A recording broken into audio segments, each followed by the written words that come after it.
सहनाववतु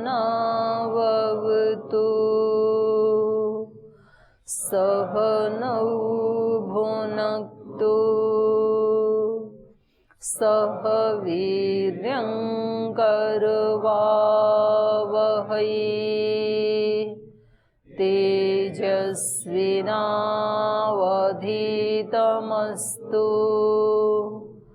मा विद्विषावहै।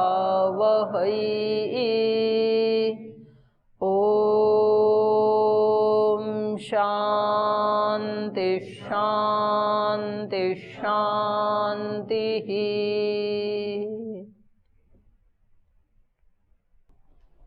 यहाँ प्रजापति इंद्र को आत्मा का उपदेश देना कल शुरू किया। इन्होंने प्रारंभ किया था शरीर से लेकर, क्योंकि हम सब जो हैं शरीर के धरातल पे ही खड़े हैं, तो वहां से शरीर की परछाई को आत्मा बता करके वहां से शुरू किया। यहाँ शरीर की कोई निंदा नहीं है, पर केवल शरीर तक रुक नहीं जाना है हमें विरोचन की तरह से।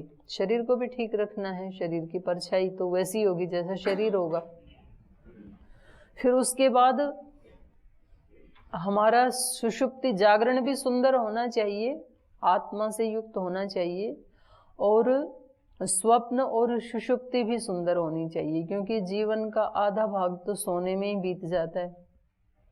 तो ना हमें जागना आता है, ना हमें सोना आता है, ना तो अच्छी तरह से जाग पाते हैं, जागने का भी पूरा सदुपयोग नहीं कर पाते हैं, और निद्रा का भी पूरा सदुपयोग नहीं कर पाते हैं। तो ये हमें एक एक स्टेप से ले जा रहे हैं। ऐसा नहीं है कि मतलब वो उनको कोई ज्ञान नहीं था, ऐसे ही कह दिया कि 32 साल तक रहो और टाइम वेस्ट कर रहे हैं शिष्यों का, या तानाशाही दिखा रहे हैं, ऐसा नहीं है।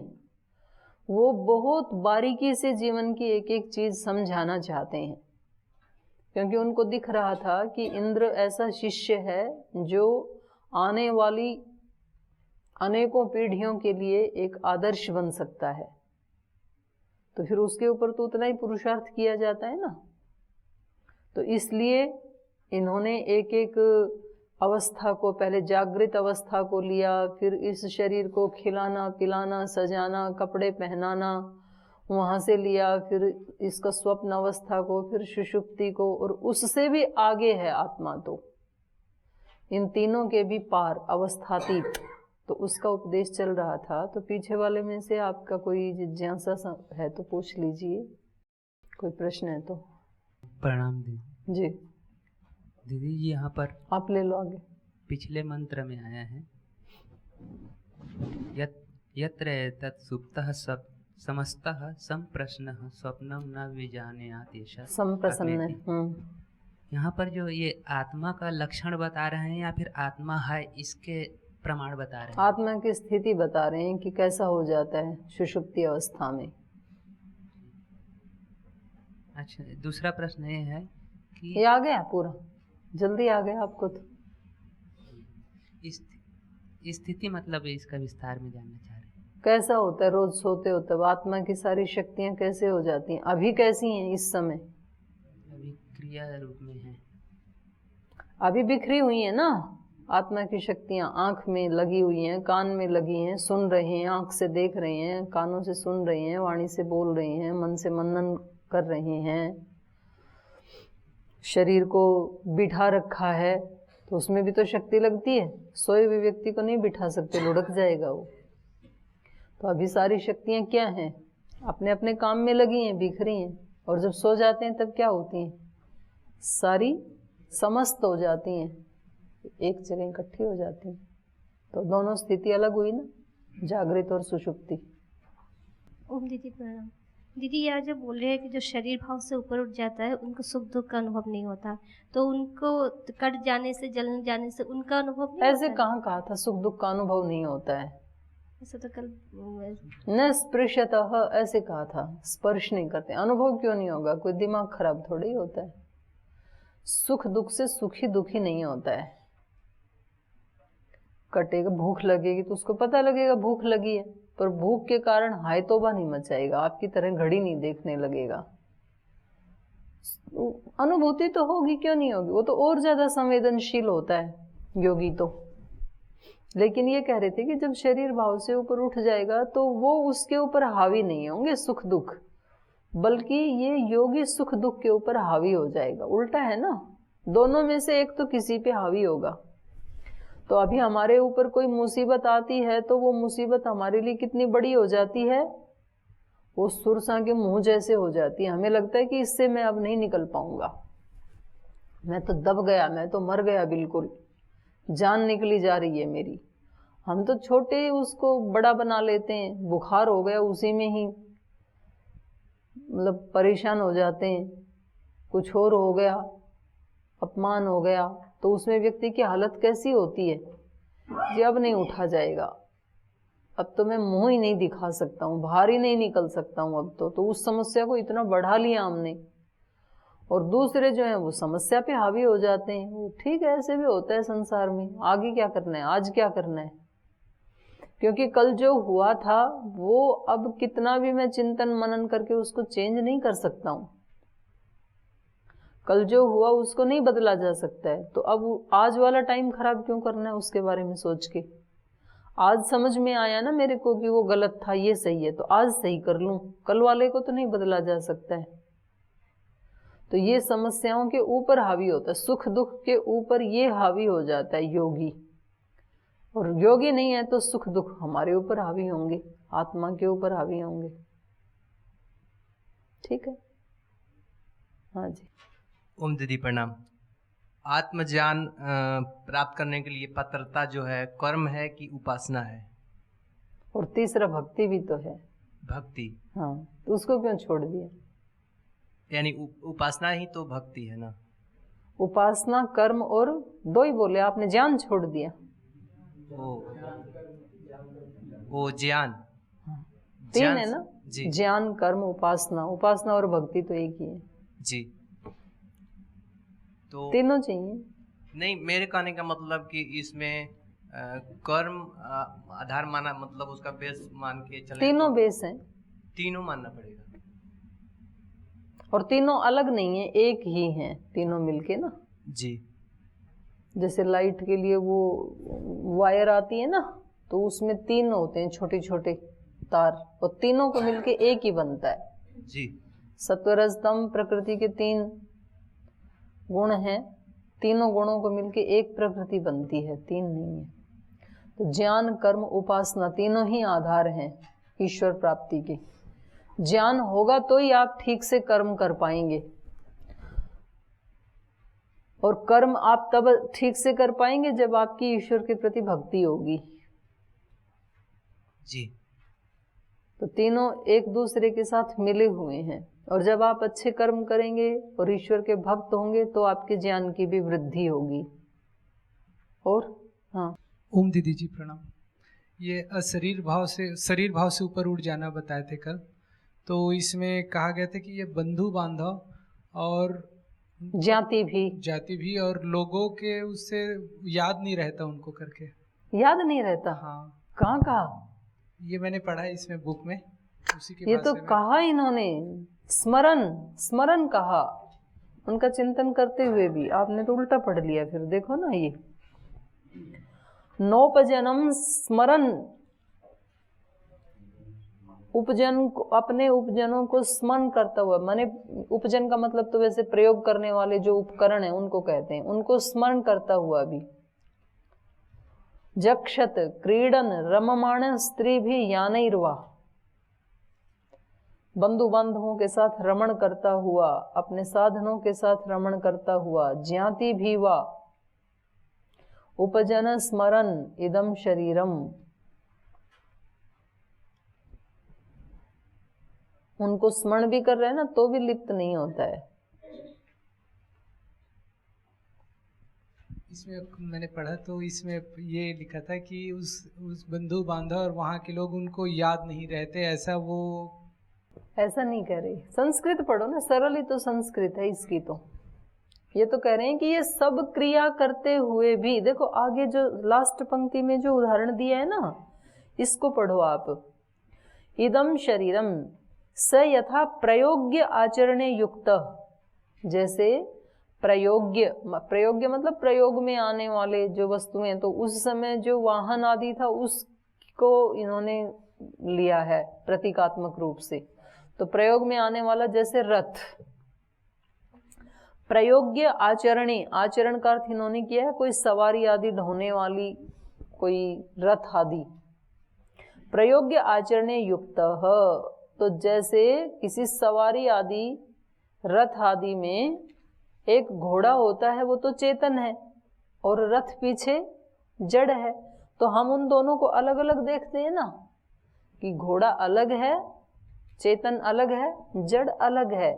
एवं उसी प्रकार से ये साधक, एवं अयम यह साधक, अस्मिन शरीरे इस शरीर में भी प्राण है युक्त। प्राण का मतलब यहाँ आत्मा ही है, आत्मा को चेतन के रूप में देखता है और शरीर को रथ की तरह जड़ के रूप में देखता है। जैसे वहां दोनों को हम अलग अलग देख लेते हैं, रथ में जुड़े हुए अश्वों को और रथ को, और ठीक है उससे प्रयोग करते हैं दोनों को अलग अलग जानते हुए। तो ऐसे ही ये साधक, ये योगी इस शरीर में भी अपनी आत्मा को तो चेतन समझता है, प्राणों को तो चेतन समझता है, और इस शरीर को रथ की तरह जड़ समझता है, और इनसे फिर सारे कर्म करता है। अपने शिष्यों के साथ भी रहता है, बंधु बांधवों के साथ भी रहता है, कुछ अनजाने भक्तों के साथ भी रहता है, जिस स्थान में रहता है उसका भी ठीक से रख रखाव भी रखता है, सब करता है। उनके साथ हंसी मजाक भी करता है। मैंने तो इतने सारे जो योगी देखे अत्यंत उच्च कोटि के, जैसे 4-5 देखे जिनको जो आत्मवेत्ता जिनको कहा जा सकता है, और थे ही वो। जैसे स्वामी निर्मलानंद जी को देखा कर्नाटक में, फिर अपने श्रद्धेय स्वामी सोमानंद जी महाराज जी को देखा हरियाणा में, फिर अपने डोमेट वाले स्वामी जी को देखा देहरादून में। और उनके आसपास जब बैठते हैं तो वो बहुत मतलब इतना हंसाते हैं, ऐसे नहीं कि गंभीर ऐसे बिठा दिया कि भाई बोलना भी मना है, हंसना भी मना है, मुस्कुराना भी मना है, कि ये तो योगी, ऐसे नहीं रहते। इतना वो आनंद करवाते हैं, और कोई ऐसे मतलब कोई अभद्र चुटकुले भी नहीं सुनाते हैं कि जैसे दूसरे लोग हंसाते हैं। मतलब इतने सात्विक बातों में ही इतना हंसाते हैं, तो प्रसन्न रहते हैं। तो इसलिए यहाँ इन्होंने कहा कि रममाण है, सब अपने भक्तों के साथ रमण करते हुए, सब अपने जो भक्तजन हैं उनके साथ बड़ी प्रसन्नता से रहते हैं। तो किसी को ये लगेगा ही कि नहीं कि ये डिटैच हैं, निर्लिप्त हैं। निर्लिप्त मतलब ऐसे वो भगाते नहीं है, नहीं मेरे को छू मत लेना, मैं तो निर्लिप्त हूँ, दूर रहो, ऐसे नहीं रहते हैं।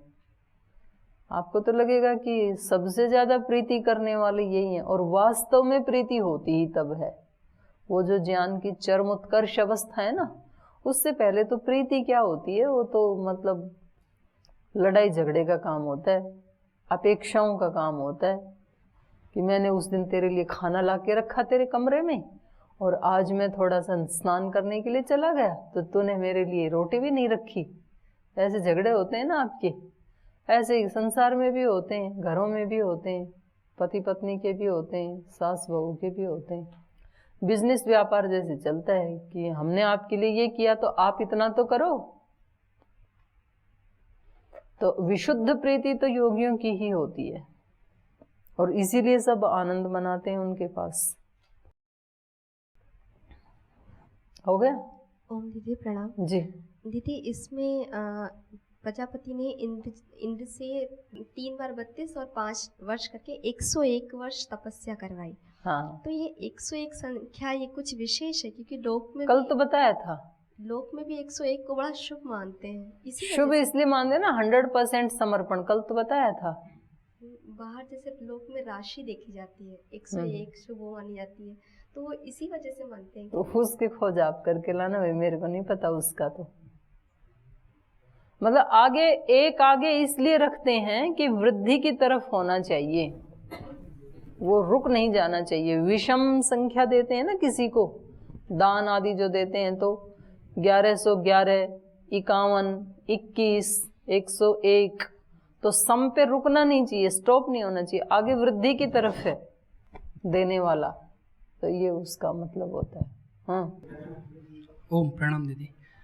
मैंने सुना है ऐसा कि जो मनुष्य योनि है और देव योनि है, तो देव में केवल भोग ही होता है, उसमें कर्म नहीं करते, तो इसमें कर्म का दिखा रहा है कि वो तपस्या कर रहे थे। कौन? इंद्र। और मनुष्य में बताते हैं कि देव भी तरसते हैं, क्योंकि इसमें कर्म करके फिर मोक्ष को प्राप्त कर सकते हैं, देव से भी ऊपर जो है। तो इसमें थोड़ा कन्फ्यूजन था। हाँ, ये प्रश्न तो अच्छा पूछा है इन्होंने क्योंकि देव योनि तो केवल भोग योनि ही होती है, और यहाँ तो ये तप कर रहे हैं इंद्र। तो यहाँ मुझे ऐसे लगता है कि ये आलंकारिक वर्णन है। इंद्र का मतलब यहाँ आत्मा है, इंद्र से मतलब वो देव जो है ना, और देव यहाँ पर हमारी सारी इंद्रियां हैं। कई बार ये कुछ प्रसंग तो ऐतिहासिक बताते हैं, कुछ प्रसंग प्रतीकात्मक बताते हैं, फिर भी इस पे और विचार कर लेंगे। लेकिन अभी तुरंत ऐसे समझ में आता है कि इंद्रियां ही देव हैं हमारी सारी, और इन सब देवों का जो स्वामी है, इंद्रियों का स्वामी इंद्र, वो आत्मा है। तो आत्मा को पुरुषार्थ करना पड़ रहा है यहाँ पे, और प्रजापति है यहाँ पे ब्रह्म, और जो देवासुर वो उस दोनों जो संतान हैं गुण अवगुण, वो हमारी आत्मा से ही संबंध रखने वाले हैं। जो हमारे दोष हैं वही असुर हैं, तो वो भी हमारी शक्ति से बने हैं, पोषित हुए हैं। और जो हमारे गुण हैं इंद्रियों के माध्यम से जो हम अच्छा करते हैं, तो वो सारे देव हैं। दोनों बन जाती हैं ना इंद्रियां, कुछ दिव्य कर्म भी करती हैं, कुछ पाप कर्म भी करती हैं। वैसे ये कहेंगे आगे ऐसी कथा जो है ना असुरों की और देवों की, तो ये और भी एक कथानक आएगा अभी बृहदारण्यक में, तो ये ही ज्यादा मतलब सटीक लगता है। ओम प्रणाम दीदी जी। एक दूसरा प्रश्न, ये जो हम देखते हैं अपना जो स्वप्न जो आता है, ये जागरण के कुछ पूर्व समय पर ही आता है, तो ना, इसका कोई कहीं शास्त्रों में वर्णन है कि ऐसा क्यों होता है? ऐसा नहीं है कि जागरण से कुछ समय पूर्व आता है, ऐसा नहीं है, कभी भी आता है स्वप्न। तो जागरण से पूर्व तो तब आता है कि मतलब जब अंदर से कहते हैं कि उठो, आप उठते ही नहीं है, तो मन फिर अपना कुछ काम करने लग जाता है कि चलो फिर मैं सैर सपाटे करता हूँ, तो इसलिए आता है फिर। तो कल ये बता रहे थे कि ये जो सुषुप्ति की अवस्था है, उससे भी ऊपर जब ये आत्मा संप्रसादो निर्मल और निष्पाप हो जाता है, तो शरीर भाव से उठ करके और उस परम ज्योति को प्राप्त करके, परम ज्योति उपसंपद्य स्वेन रूपेण अभिनिष्पद्यते, फिर ये अपने असली निखालिश रूप से संपन्न होता है। स उत्तम पुरुष है, उसको उत्तम पुरुष कहा है। सतत्र पर्येति, उस अवस्था में पहुंच जाता है कि जक्षत क्रीडन रममाण स्त्रीभिर्वा यानैर्वा ज्ञातिभिर्वा नोपजन स्मरण इदम शरीरम स यथा प्रयोग्य आचरणे युक्तः, जैसे रथ में घोड़ा जुता हुआ होता है उसको जैसे देखते हैं, एवं एव अयम अस्मिन् शरीरे प्राणो युक्तः। आगे कह रहे हैं अथ यत्र एतद् आकाशम अनुविषण्णं चक्षुः स चाक्षुष पुरुषो दर्शनाय चक्षुरथ यो वेद इदं जिघ्राणि इति स आत्मा गंधाय घ्राणम अथ यो वेद इदम अभिव्याहराणि इति स आत्मा अभिव्याहाराय वाग् अथ यो वेद इदम शृण्वानि इति स आत्मा श्रवणाय श्रोत्रम। तो उसी उपदेश को, आत्मा के उपदेश को आगे बढ़ाते हुए प्रजापति कह रहे हैं अथ यत्र एतद आकाशम अनुविषण्णम, जो ये आकाश में अनुविषण्णम चक्षुः, चक्षु के माध्यम से किसी रूप पे संलग्न हो जाता है। सारे रूप आकाश में ही है ना, तो चक्षु कहीं भी टिक जाता है एक जगह आकाश में। मान लो कहीं किसी फूल पे टिक गया, सूर्य पे टिक गया, चंद्र पे टिक गया, किसी व्यक्ति पे टिक गया, तो जब ये जो एक जगह दृष्टि जम जाती है आकाश में, कहीं एक जगह हम संलग्न हो जाते हैं, तो करें ये क्या है, स चाक्षुषः पुरुषः। तो ये जो संलग्न हो गया ये कौन है, ये चाक्षुष पुरुष है, आंख संलग्न नहीं हुई, आंख के माध्यम से वो पुरुष ही संलग्न हो गया, वो पुरुष ही देख रहा है, उसकी इच्छा हो रही है कि मैं रूप को देखूं। तो इसलिए कहा स चाक्षुष पुरुष दर्शनाय चक्षुः, और वो देखना चाहता है इसलिए उसके दर्शन के लिए चक्षु उसका साधन है, चक्षु के माध्यम से वो देखता है। लेकिन चक्षु के माध्यम से जो झांक रहा है, देख रहा है रूपों को, वो कौन है? आत्मा ही है, वो आत्मा है, वो पुरुष है। अथ यो वेद इदम जिघ्राणी, और जो ये जानता है कि मैं इसको सूंघूं, जिघ्राणी मतलब सूंघूं, ये एवं वेद जो ऐसा जानता है कि मैं इसको सूंघूं, ऐसा उसके मन में आता है, स आत्मा। तो ये सोचने वाला कौन है? आत्मा ही है, क्योंकि सारे भोग आत्मा पर्यंत ही जाते हैं। स आत्मा गंधाय घ्राणम, तो उसके गंध लेने के लिए घ्राण जो है वो साधन रूप है। तो घ्राण के माध्यम से जो सुगंध की अनुभूति कर रहा है वो कौन है? पुरुष ही है, आत्मा ही है। अथ यो वेद इदम अभिव्याहराणि, और जो ये कहता है कि मैं इसको अभिव्याहराणि अभिव्यक्त करूं, वाणी के द्वारा बोलूं, कुछ बताऊं, ऐसा जब मन में आता है, स आत्मा, तो वो अभिव्यक्ति की इच्छा रखने वाला कौन है? आत्मा ही है। और अभिव्याहाराय वाग, और उसकी अभिव्यक्ति के लिए साधन क्या बनता है? वाणी, वाणी उसका साधन है। तो वाणी के माध्यम से कौन अभिव्यक्त कर रहा है अपने आप को? आत्मा ही कर रहा है, पुरुष ही कर रहा है। अथ यो वेद इदम शृण्वानि इति, और जो ये सोचता है कि मैं इसको सुनूं, तो ये सुनने की इच्छा करने वाला कौन है? आत्मा। स आत्मा श्रवणाय श्रोत्रम, और उसके सुनने के लिए ये श्रोत्र हैं। तो ये सारी जो भी हमारे इंद्रियों के माध्यम से एक्टिविटीज हो रही हैं, उन इंद्रियों के माध्यम से वो आत्मा ही कभी बाहर का सुनना चाहता है, कभी बाहर का देखना चाहता है, कभी बाहर अभिव्यक्ति करना चाहता है, और ये सब इंद्रियां क्या हैं? उसके साधन हैं। अथ यो वेद इदम मनवानि इति स आत्मा, और जो ये सोचता है कि मैं इसका मनन करूं, तो ये मनन करूं ऐसा सोचने वाला कौन है? आत्मा। मनो अस्य दैवम चक्षुः, और मन इसका साधन है एक, और वो क्या है? दिव्य चक्षु की तरह है, क्योंकि इस चक्षु से तो केवल सामने का दिखता है, लेकिन मन रूपी चक्षु से दूर का भी दिख जाता है। अभी हम कल्पना करें अपने घर की, तो यहाँ बैठे हुए दिख गया ना मन के द्वारा, इस आंख से तो दिखा नहीं। तो ये चक्षु, ये जो मन जो है, ये आत्मा के लिए किसका काम करता है? दिव्य चक्षु का। तो आत्मा इससे मनन करता है। मनो अस्य दैवम चक्षुः स व एष एतेन देवेन मनसा चक्षुषा एतान कामान पश्यन् रमते। स वा वह आत्मा ही, स व एष वह यह आत्मा ही, एतेन देवेन चक्षुषा इस दिव्य चक्षु से, कौन से दिव्य चक्षु से? मनसा, मन रूपी दिव्य चक्षु से, एतान कामान पश्यन् इन कामनाओं को देखते हुए, जो भी उसकी कामना है उसको देख लेता है मन के द्वारा, और उसको देखते हुए रमते, वो रमण करता है, आनंदित होता है। तो हमें साधन सारे आत्मा के लिए दिए हैं ईश्वर ने।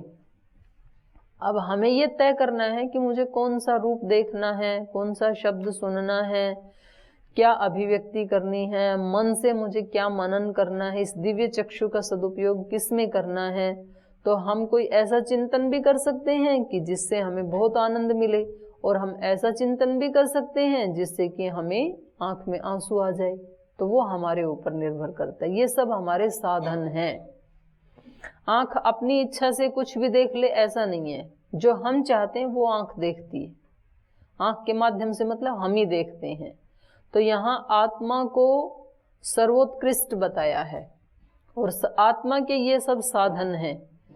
तो साधन जो है वो प्रयोग करने वाले के वश में होता है। साधन तो बनता ही साधन तब है, नहीं तो फिर वो साधन ही क्या बन जाएगा? असाधन बन जाएगा, यदि उसका सदुपयोग नहीं होगा ना।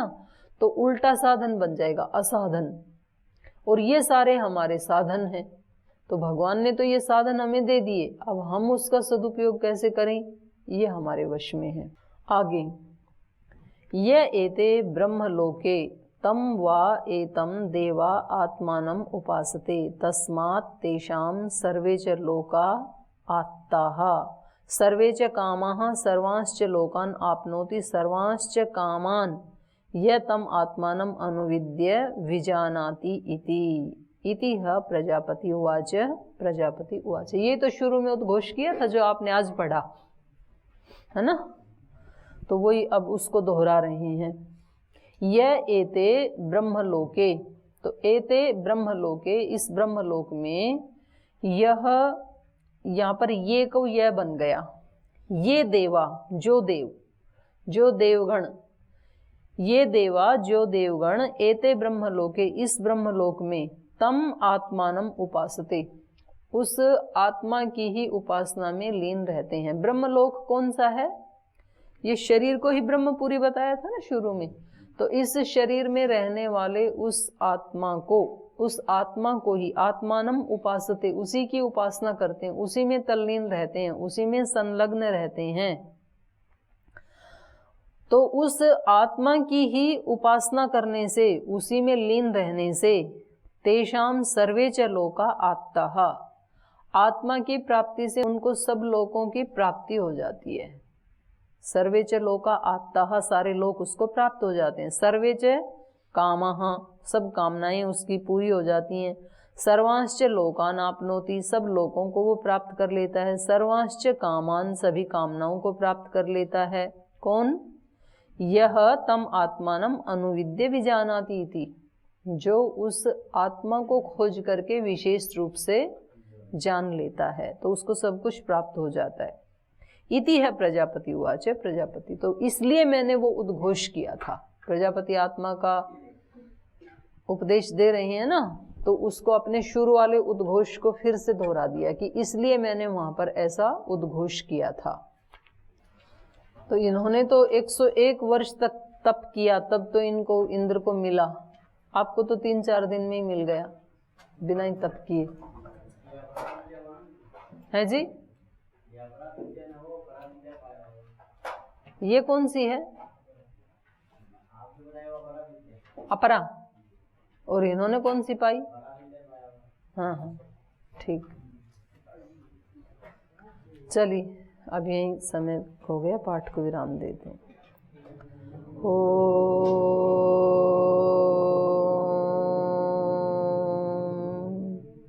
शांति शांति शांति। श्री गुरुभ्यो नमः।